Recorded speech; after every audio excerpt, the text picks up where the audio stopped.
bitches! Welcome back again to another vloggy!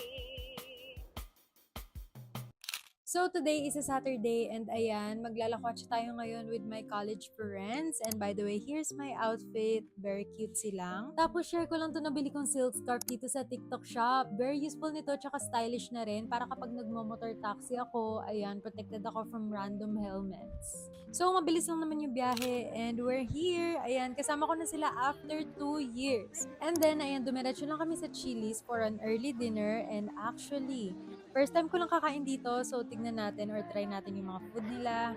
So, umorder lang din kami and here's our food. So, ayan yung akin, yung barbecue chicken eme with salad. And ang sarap niyan, guys. And then, ayan, picture-picture lang. And then, habang kumakain, syempre, chika, catch up, ganon. 2 years ba naman na hindi nagkita, malamang madaming masishare dyan. And then after kumain, ayan, hinanap lang namin yung sikat na photo booth dito sa may power plant. Itong photo booth by PB&J. Ang haba ng pila dito in fairness ha, pero mabilis lang naman kasi ayun, magpipicture lang naman sa loob, wala naman ibang gagawin. And then after ilang minutes lang, kami na kagad yung nakasalang. And ang saya-saya, lalo na kapag madami kayo sa loob kasi ang gulo dahil masikip, di ba? Wala, ang cute lang talaga magantong photo booth for memories. And by the way, 300 pesos siya for 2 hard copies and then pwede mo din makuha yung soft copies.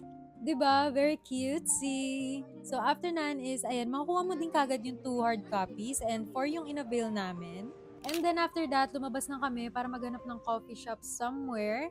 And dito kami napadpad sa may single origins dito sa Rockwell. First time ko lang din dito and bet ko try yung matcha nila. And halos lahat pala kami is matcha yung pinili. So, matcha bibis.